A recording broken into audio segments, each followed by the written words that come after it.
Tranquility Base here. The Eagle has landed.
Madame, dans notre quartier, je suis le seul homme qui est à l'âge de 57 ans qui travaille jusqu'à maintenant.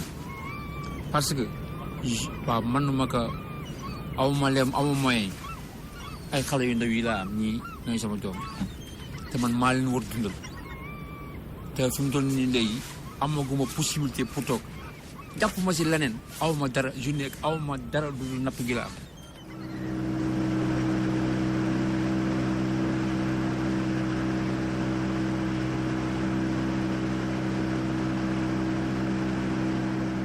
dama amul moyen te man mënuma dem man kenn amatuma doole joo xam ne mën naa dem man kenn léegi loolu ma tey mu obligé tey pour mu jàppale nu bu kii téye mbaal mi bu kii soobee plomb yi kii soob flotteur yi man nekk ci moteur bi loolu moo tax mu obligé yëpp les cigares yi ñun ñii fi mu toll nii si jàngaloon toll dana war jàng rek loolu toll war tollooguñu si liggéey waaye mais awma moyen moom mii léegi maanaam ñetti moroomam noo nga si kër ga si ñetti rakkam noo nga si kër ga te man maa leen dundal.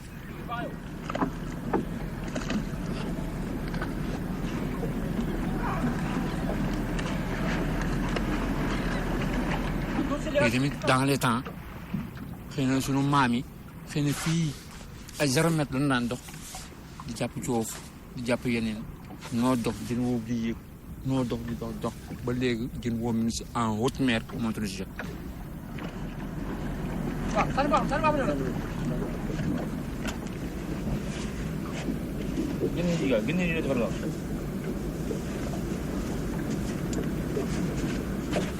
mënul weesu ñun ay baadoo lañu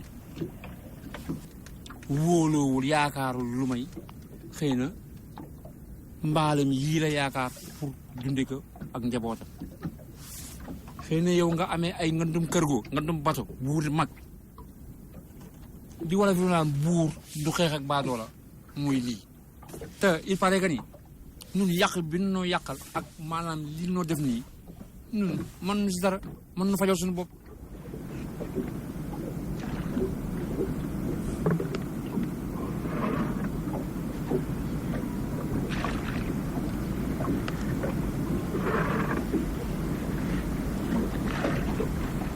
nit mi ngi lekk jën te xamul jën wi fu mu jógee kii pêche industrielle moo ko jàpp wala pêche artisanale moo ko jàpp xam ndax kii jën bii moo lekk nii kaka jaay si ñàkku jëwam la jóge wala jógewu si af ka sàcc wala dafa foog mbaalu jaamu napp si jën jaay ko léegi.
Qui rentrent dans les eaux nationales, qui pêchent et qui mettent ça dans des cargos qui partent vers les pays de la Chine, de l'Asie en général, de l'Espagne et de l'Europe.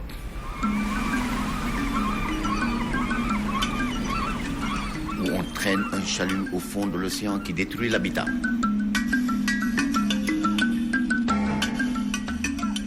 On sélectionne le poisson noble parce qu'on a des commandes.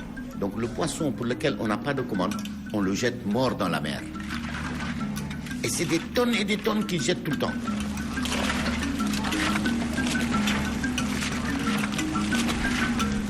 Donc, ils tuent la ressource qui est inaccessible à la pêche artisanale. Ils pillent les fonds et détruisent donc la pêche quand la pêche artisanale vient. Donc, quelque part, c'est eux qui détruisent les océans.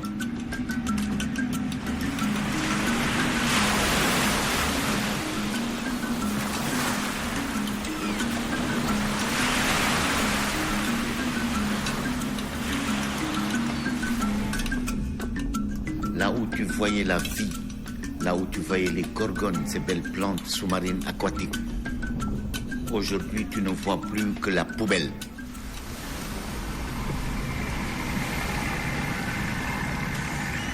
The statistics, the facts and figures, they all speak for themselves. If we do not act today to combat IUU fishing, then we will have no fish. Some of the estimates are that, within 50 to 100 years, our seas will be devoid of commercial fish stocks. So this is a very serious and very urgent problem that needs immediate international action.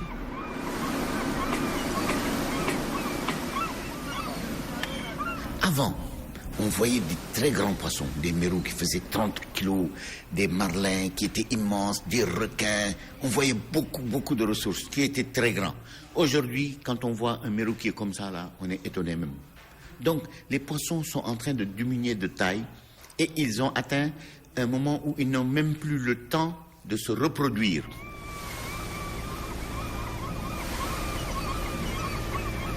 The European Union is ironically taking fish from some of the poorest nations on earth to meet their own demand for fish.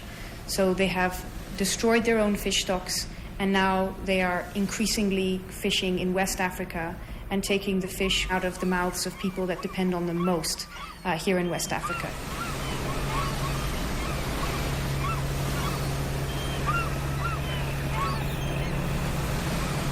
Βεβαίως η Ευρωπαϊκή Ένωση δεν μπορούμε να πούμε ότι ήταν Άγιος. Η Ευρωπαϊκή Ένωση έκλεινε τα μάτια, έκανε τα στραβά μάτια και είχαμε εισαγωγές από παράνομη ελεία. Υπολογίζουμε ότι πριν το 2010 περίπου το 16% των εισαγωγών της Ευρωπαϊκής Ένωσης προερχόταν από παράνομη ελεία. Άρα με τον ένα ή τον άλλο τρόπο, δεν θα έλεγα την ευνοούσαμε την παράνομη ελεία. Σύμφωνα με δικά μας στοιχεία και με στοιχεία του Οργανισμού Ηνωμένων Εθνών, η παράνομη ελεία ήταν επίσημα ο δεύτερος παραγωγός ιχθυοαποθεμάτων στον κόσμο. Ήταν ο δεύτερος παραγωγός, το καταλαβαίνετε, και μιλούμε για μια βιομηχανία περίπου 10 δισεκατομμυρίων ευρώ το χρόνο.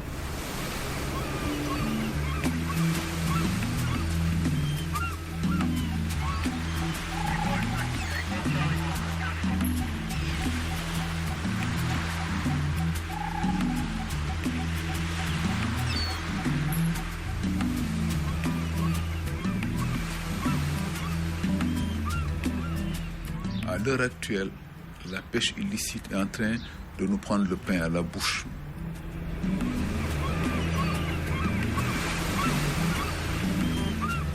Mais $1 milliard, c'est très important, c'est 500 milliards de francs CFA. Si on pouvait injecter 500 milliards chaque année dans un de nos petits pays, tels que le Maroc, la Mauritanie, le Sénégal, la Guinée-Bissau, la Gambie, etc., mais ça permettrait à nos États de se développer très rapidement.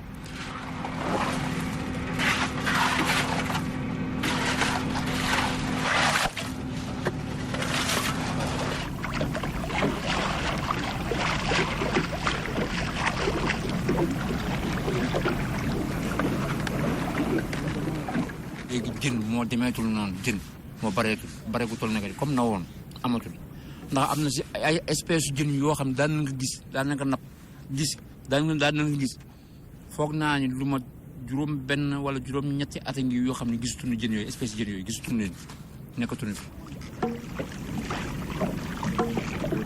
kon xeetu jën moo fi des léegi. yaa booy que de la sardine.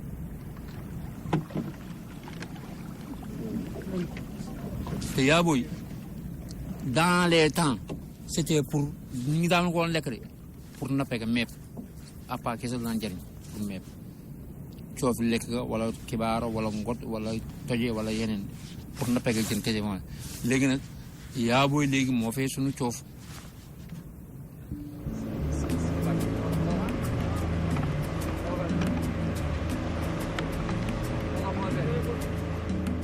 ñii bu fekkee ne bu ëllëgee bu jën amul dem xëy na yàlla mën na fi andi leneen lu man jàpp ba du si suturu wala du see tedd wala du si mais daal jën moom daal na xëy man kenn kese sël jëm jàpp ma fukki coof wala juróom-ñetti coof wala juróom-ñaari coof yooyu daan nañ si am dara denc si tuuti bu soxla ñëwee soxla bi yóbbuwaat ko.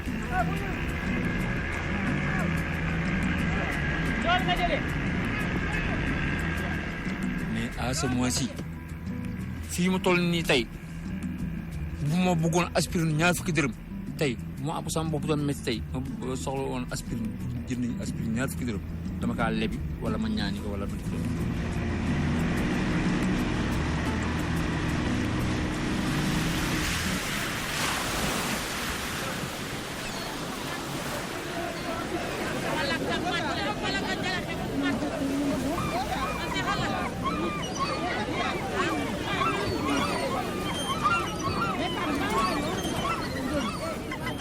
ba tey moom bu fi nekkee liggéey bi day yàqu parce que place yi ngay sóob ñoom suñuy nekk te du lay yàqal matériel bi ngay yore yëpp moom la ñuy laaw yóbbu ko.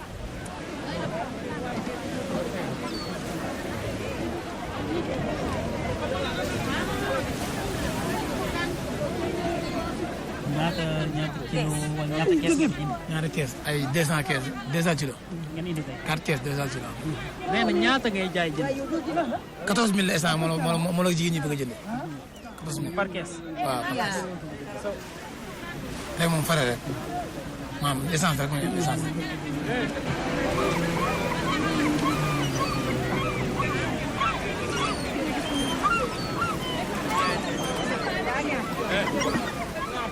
amuñu sens interdit nu mu leen neexee ak nu mu ko bëggee nañ kaa def gis da ngay gis jën wi nii mais doo fa sañ dem lu tax oto yi.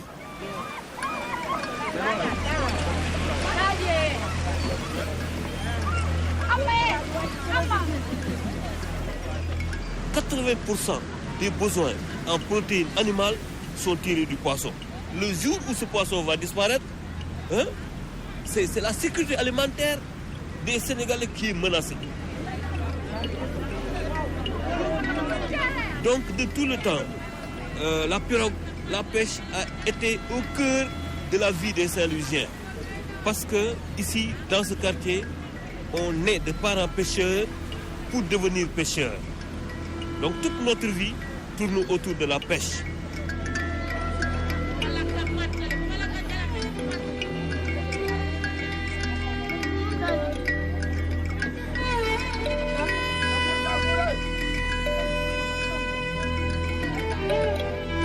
Donc l'enfant déjà, dès qu'il sort du berceau, le premier jouet qu'il reçoit de ses parents, c'est une pirogue. Quand il a l'âge d'aller nager, 4 ans, 5 ans, il a une pirogue pour aller nager, pour faire l'apprentissage de la pirogue. Et quand il a déjà 9 ans, 10 ans, il commence à aller en mer. Donc toute la vie de l'enfant se résume dans la pêche.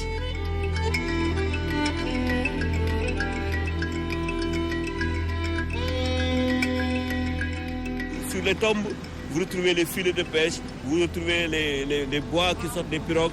Pour vous dire que c'est culturel. C'est culturel chez nous. La pirogue, quand on nous enlève la pêche, on nous enlève la vie. On nous enlève la vie.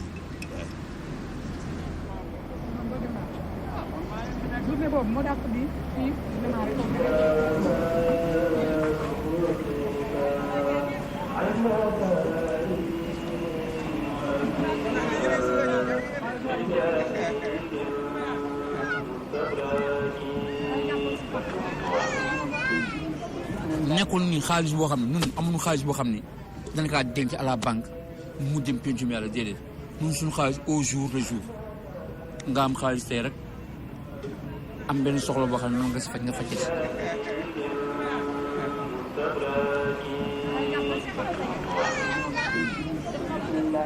bu ma demee géej ba ñëw xam nga li ma si jëkk génne li ma maye deuxième point ba li ma lekk ndawal le restant dama kaa jaay.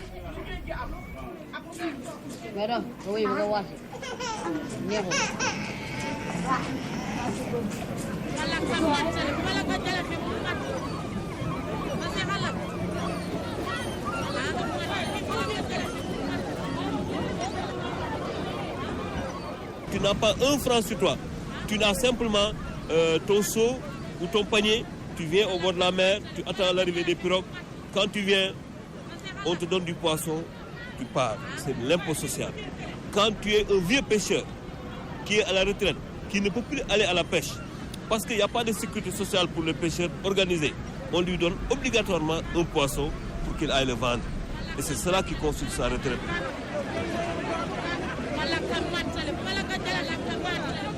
jën yi fi mu toll nii bu fekkee dafa teer nii baana yi jënd bu desee ba nga xam ne des na fi ñu war ko tuuri jigéen ñi ñoo ko fa soppali ka ba nga xam ne bu waxtu woo jotee tey bu gaal yu demulee géej ñi nekk ci dëkk bi sax si la noo jariñu kon am na importance ñeneen ñi nekkaat ci yeneen dëkk si la noo jariñu kon am na importance bu fekkee ni jën am.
We've been monitoring fishing boats over the last couple of days, and already we've found boats that are fishing illegally or that have been arrested for fishing illegally in the past. Now we have fisheries inspectors on board from Guinea and will continue to patrol the area and arrest any boats that are caught fishing illegally.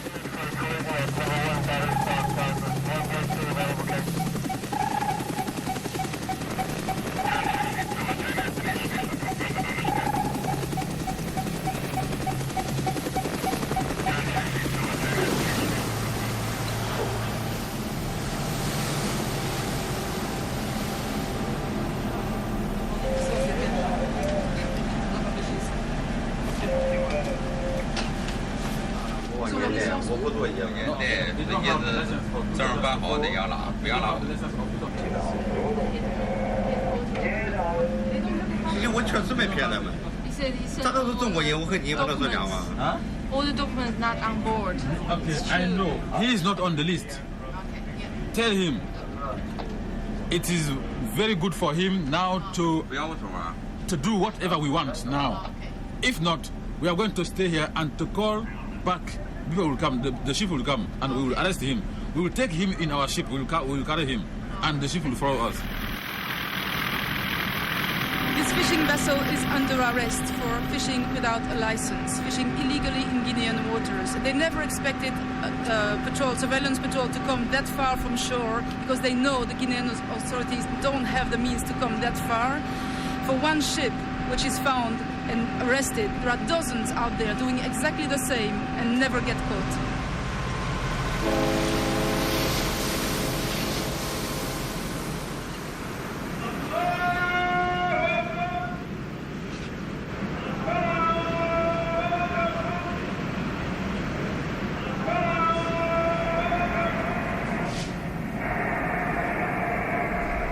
da nga gis fi ci raar bi ñu xam ne gaal kii gaalu bu jógee bitim réew la ko mais doo si mën dara ko sinon da ngay téléphoné Dakar rendre leen compte rek après taxaw di xaar li ci des ko.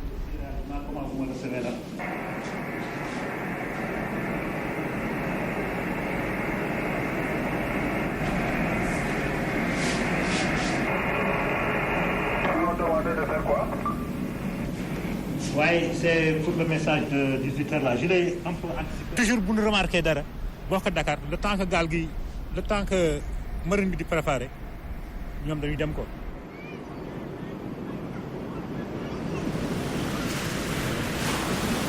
même ñun sax bi sunu vedette bi nekkee fii le temps que ñu préparé di dem ñoom dañuy da leen gis ñuy dawee ko ce qui veut dire que dana am ku leen di informer ko aussi bien fii nag que Dakar.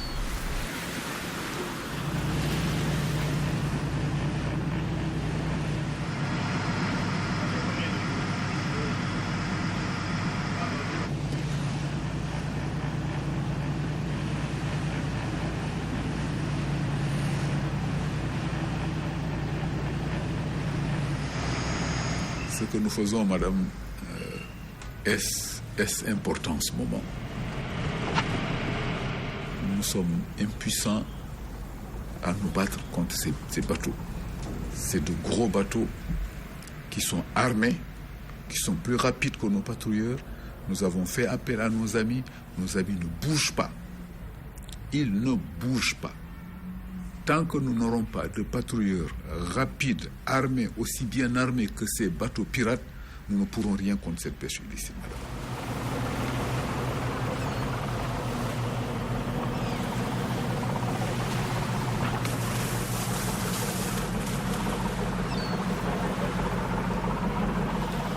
Nous avons même saisi nos pays amis européens et nord-américains. Pour le moment, on ne voit absolument rien venir. Ils nous disent seulement, nous sommes informés, nous regrettons, mais jusqu'à présent, aucun de ces pays n'a mis à nos dispositions des patrouilleurs en mesure de poursuivre ces bateaux pirates.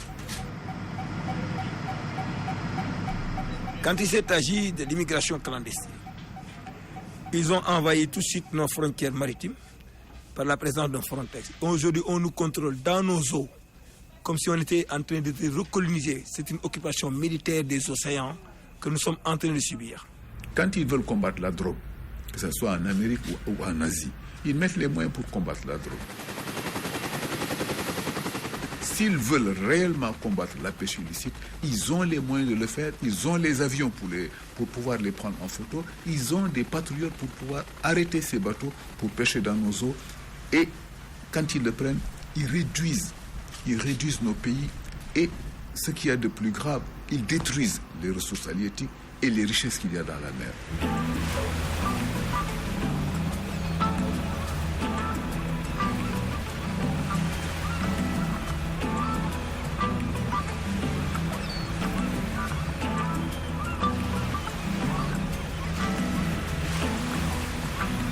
Ο κανονισμός για την παράνομη αλεία, ο ευρωπαϊκός, που σιγά σιγά αποκτά παγκόσμιες διαστάσεις, παγκόσμια ισχύ, έχει τεθεί σε εφαρμογή εδώ και ένα μόλις χρόνο.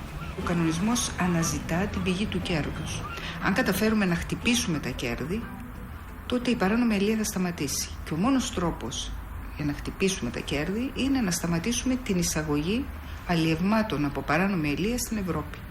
Όλα τα ηχθειοαλλιεύματα, γενικά τα αλλιεύματα από τη θάλασσα που εισάγονται στην Ευρώπη, πρέπει να συνοδεύονται από αυτό το δίπλωμα, το πιστοποιητικό, το οποίο πιστοποιεί με έναν αξιόπιστο τρόπο ότι δεν είναι προϊόντα παράνομης αλίας, ότι έχουν αλλιευθεί σύμφωνα με τους νόμους.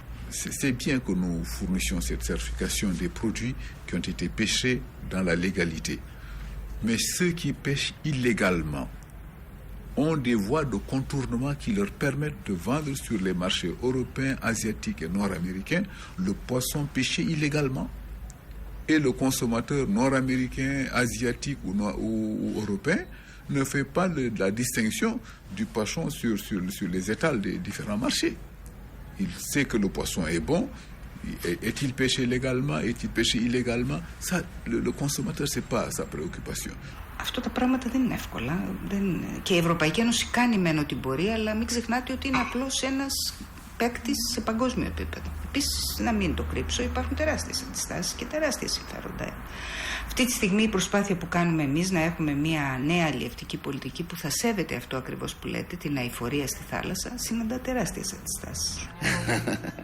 Ça c'est blablabla, blablabla, blablabla, tout ça c'est blablabla. Pendant ce temps, tous les jours, les bateaux sont dans l'océan. Pendant ce temps, tous les jours, vous savez, aujourd'hui, on est en train d'installer une économie de survie. Les pays de l'Afrique de l'Ouest, tous autant qu'ils sont, depuis la Guinée-Bissau jusqu'au Sénégal, sont devenus tellement pauvres qu'ils sont aujourd'hui envahis par les narcotrafiquants. Quand on attrape ici, quand on attrape par hasard, parce qu'un bateau a échoué, il y a dedans 2 tonnes de cocaïne.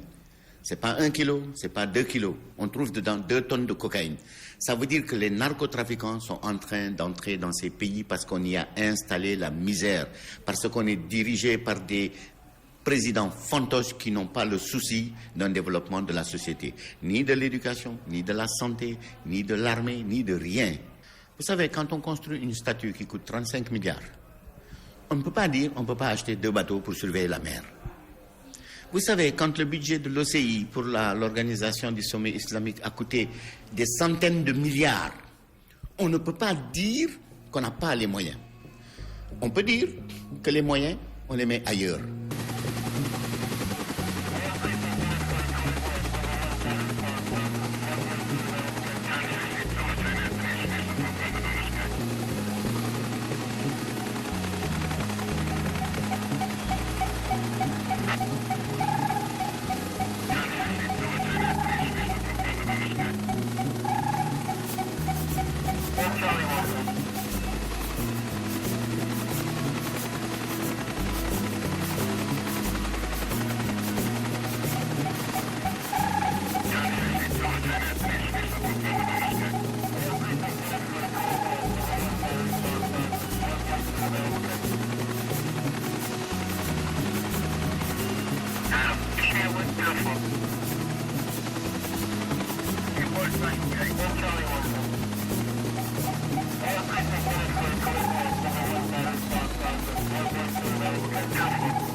The conditions typically on these vessels that engage in IUU fishing are horrendous. There's no way to describe how horrible and how completely unacceptable the conditions are on board of these vessels.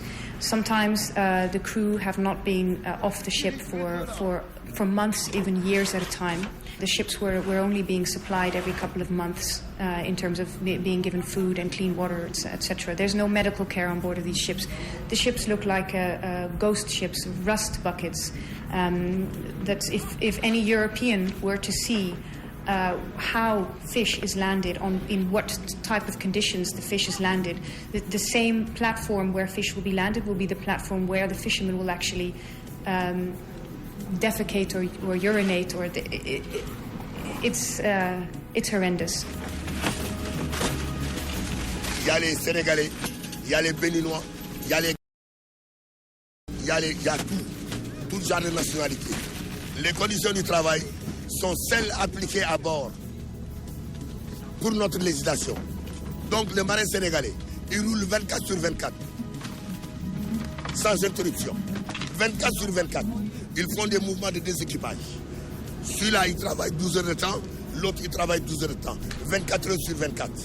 Ils se mettent des jours, même les bottes qu'ils portent, les pieds sont enflés, les mains sont enflées. Pour ôter les bottes, il faut prendre le couteau pour enlever ça. D'autres dorment sur la table de travail. C'est ce qui amène les accidents de travail. On les pousse à l'excès sur le travail. Pour trier, ils sont là, ils dorment. Ce sont des conditions anormales. Anormales.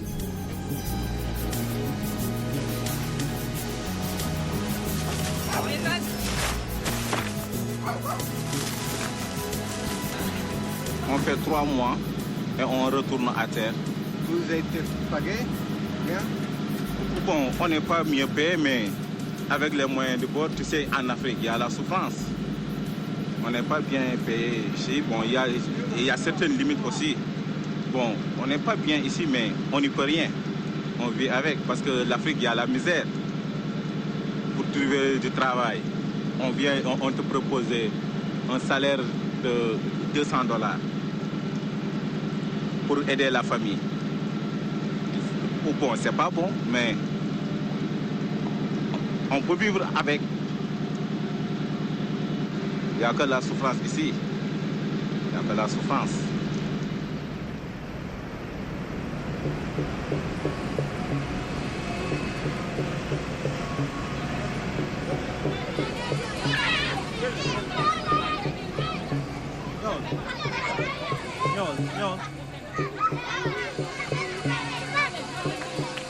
sama jëkkër dafa dem maare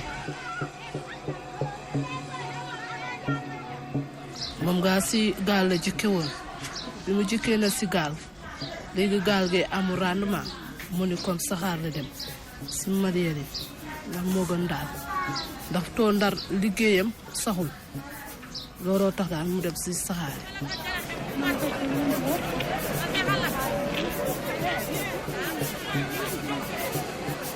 daxaaj bu ba fekk mu ñëw fekk fi ay bor mu fay ko ba mu jeex tàkk balaa muy démarrer dana jël ay muy jël te bu ñëwee daf kaa fay ba mu jeex du dese benn xaalis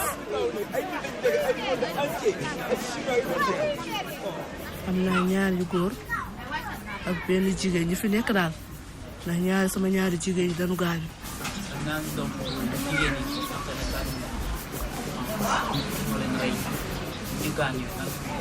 si feebar rek waaw feebar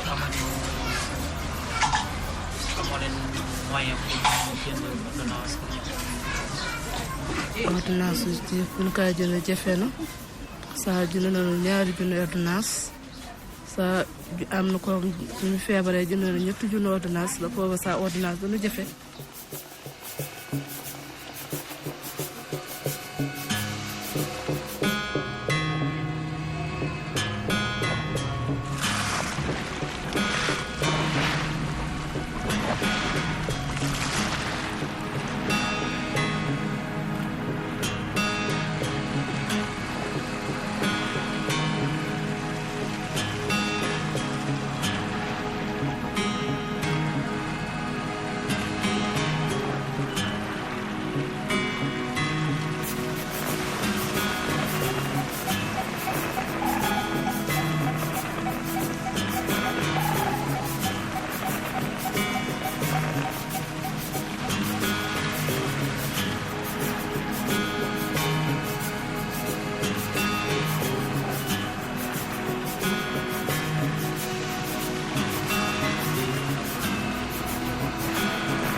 现在这灯飞上来，飞也不该跟着。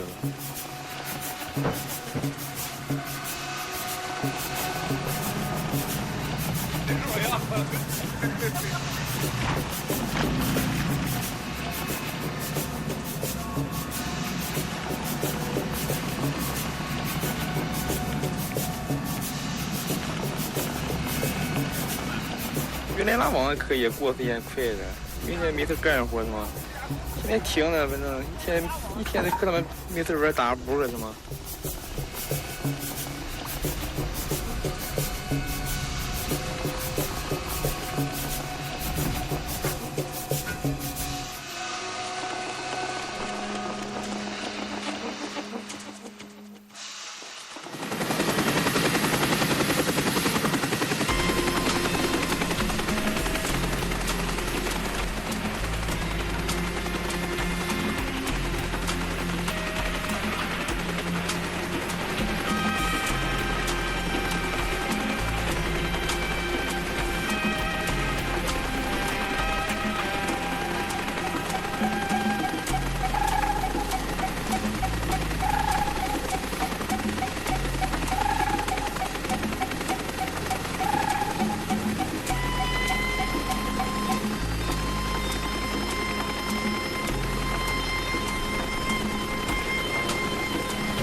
？The fishing boat that we arrested this morning had fish on board destined for the port of Las Palmas.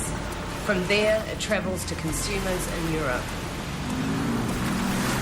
This is food that's stolen from Africa and ends up on the plates in Europe through the port of Las Palmas. Θα προσπαθήσουμε, αυτό μπορώ να πω. Έχουμε υπόψη μας το πρόβλημα. Βεβαίως υπάρχουν και στο διεθνή χώρο άλλα λιμάνια που έχουν επίσης αυτή τη φήμη. Αυτό μπορώ να πω γιατί θέλω να είμαι υπεύθυνη. Ότι διευκολύνουν την αποβίβαση και τον εκτελονισμό παράνομων αλλιευμάτων. Υπάρχουν αυτές οι καταγγελίες. Προσπαθούμε να συνεργαστούμε με τις αντίστοιχες χώρες. Αλλά όσον αφορά τις χώρες της Ευρωπαϊκής Ένωσης, όσον αφορά την ευρωπαϊκή επικράτεια, είμαστε εμείς υπεύθυνοι και το μόνο που έχω να πω είναι ότι έχουμε σκοπό να εντείνουμε τους ελέγχους. Πράγματι πρέπει να τα δούμε τα θέματα αυτά.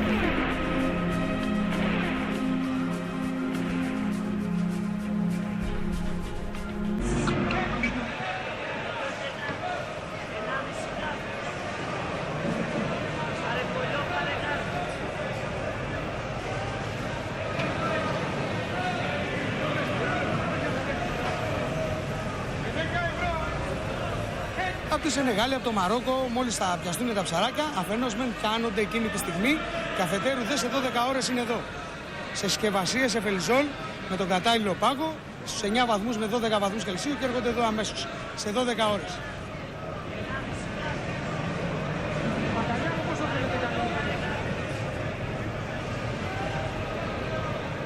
Ναι, βεβαίως και τα παίρνει, είναι και πιο οικονομικά, δεν έχουν και πολύ μεγάλη διαφορά από τα ντόπια.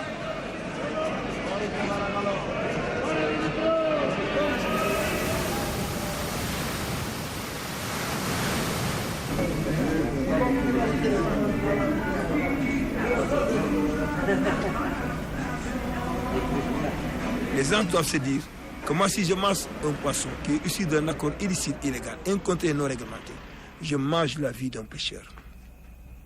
Si les gens se le disent et que ces consommateurs qui prennent conscience aujourd'hui de revérifier à nouveau la trajectoire de leur argent versé pour la consommation, que cet argent n'a pu servir les pêcheurs, n'a pu servir les communautés de pêcheurs.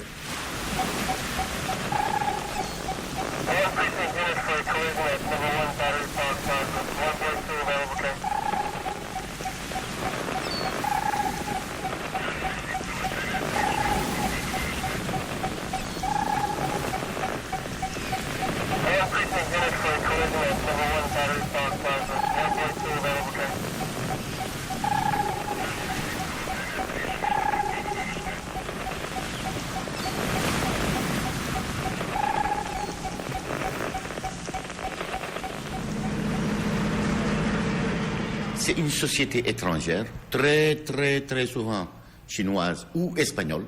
C'est les deux pays qui font ça le plus ici en Afrique de l'Ouest, qui vont venir monter une société qui, elle, est soi-disant sénégalaise, qui va recevoir une quinzaine de gros bateaux, qui sont des grands bateaux industriels. C'est une société locale, donc qui, soi-disant, pêche localement.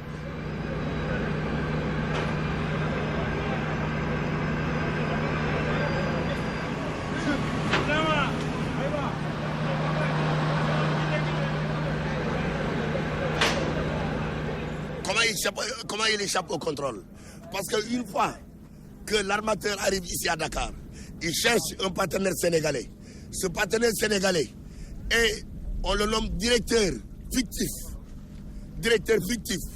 pour compenser à la vie sénégalaise, au règlement sénégalais.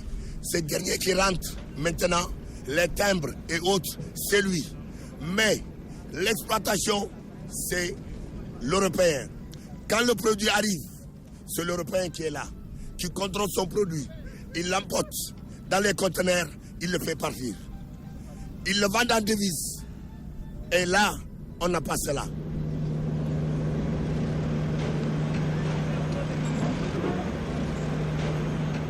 Toutes les pêches, vous voyez les conteneurs. Vous les voyez, les conteneurs. Vous les voyez, les conteneurs. Toutes les pêches, les produits, via Europe. Le blanc, il est là, il contrôle. On le met dans les conteneurs, ça va en Europe.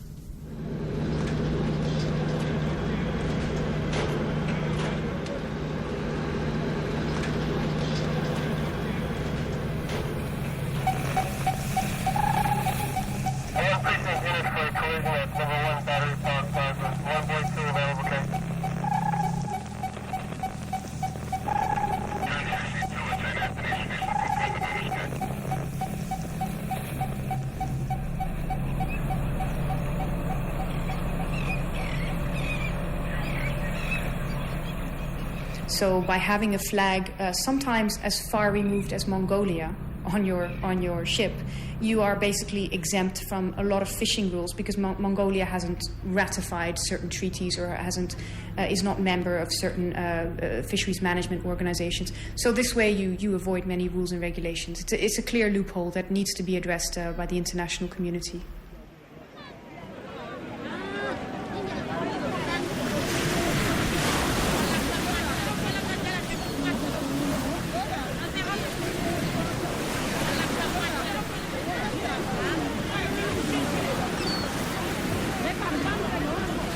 Le pêcheur vit au jour le jour, et ce qu'il gagne de plus en plus ne lui permet pas de vivre. Et si vous avez vu qu'il y a eu des vagues massives d'émigration vers l'Espagne, c'est dû à ça. Avant, quand la pêche était bonne, quand la pêche nourrissait son homme, les pêcheurs n'ont jamais eu le besoin d'aller en Europe, jamais. Ils avaient des opportunités, ils avaient des occasions, mais ils n'ont jamais été intéressés par l'émigration.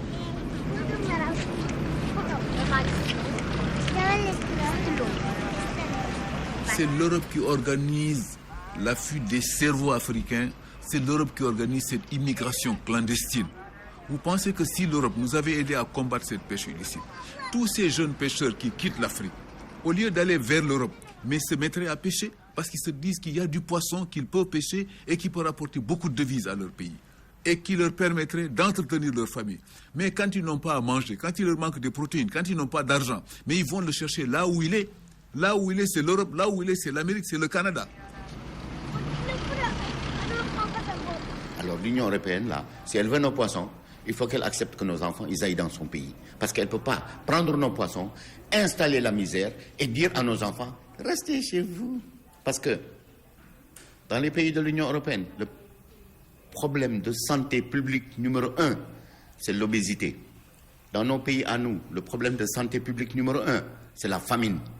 Et cette injustice, cette inéquité-là n'est pas durable. On vivra ensemble dans un monde juste et équitable, où on partagera un monde de terreur. Parce que je ne vous dirai pas combien ils sont dans les océans. Au fond de ces océans, ils dorment des pirogues, des sargements, des gosses, des jeunes qui étaient à l'aventure.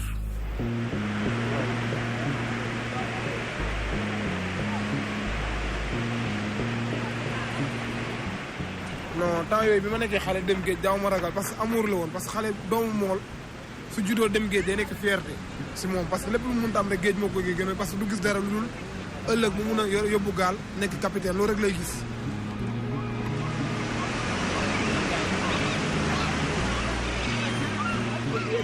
mais amul lenn lu ma leen jàppale dama leen léegi nag gannaaw lii tax am na man damay dugg si gaal yi su ma dee baax na su ma dundee baax na naa dem rek Europe laa gisoo pour dimbali samay waajur.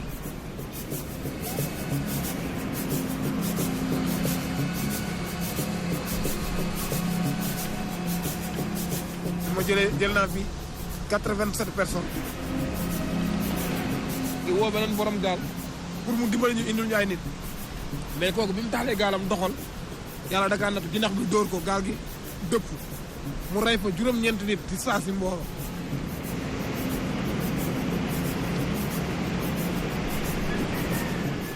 ne ko jëm nañ leen sauver mais dafa fekk géej gi sedd na mënuñ leen sauver ba ñoom ñëpp ñoo mujjee dee mais ñun xam nañ ne ñooñu dee nañ ñu daal di jël suñu gaal dem bàyyi fa yeneen nit ñi.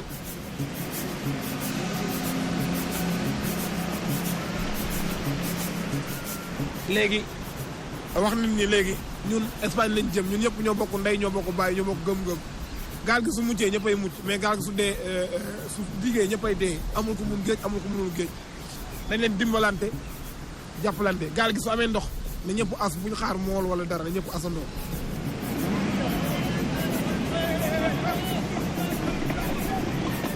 léegi si biir gaal gi bi ñu dee ba am ñaari fan am na koo xam ne dafa amoon feebar di feebar nangatula lekk nangatula naan di wàccu ñuy forcé di ko jox ndox di forcé di ko jox lekk muy lekk mais luñ ko jox da koy wàccu après 3e jour bi si la décédé ñu jël ko sànni ko géej parce que ku dee mënuñ ko bàyyi si gaal gi day décomposé wu.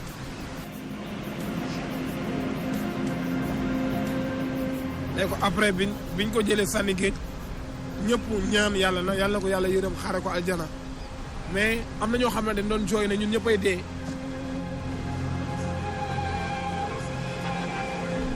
biñ demee ba suñu 4e jour xam nga géej day am ay houle genre vague la mais day kawe quoi suñu bopp gaal gi toj bopp gaal gi bi mu tojee gaal gi ñu fa nekkoon ñëpp kenn amatul sang-froid parce que ñun ñëpp ko xam géej da ngay xam ne léegi déjà y a un grand danger si biir gaal gi. fekk ànd nañoo ak benn grand boo xam ne gaal gi moo si mag parce que am na lu ëpp 45 ans mais c'est un grand mool bu mag la woon si gàllu mbaal ñun bi ñu dem dañ ko yóbbaale woon moom moo ñu ne gaal gi jarul ragal léegi nañ jël buumu tambal bi nga xam ne moom war a seet gaal gi yeewu gaal gi dañ koo laxas ñaari buum jël kaabal gi di ko tourné boobu gaal gi ne cet dëgër ñu jël ay saako yi nekkoon si bopp gaal gi saako yooyu lañ jël rof ko si jël ay nit ñoo tëdd fi ndox mi di duggee fa lañ tëdd léegi seen digg ginnaaw la ndox mi di jaar dugg tuuti si gaal gi moo tax suñu yoon bokkoon na si gaal yi nga xam ne ñoo gënoon a metti yoon ñun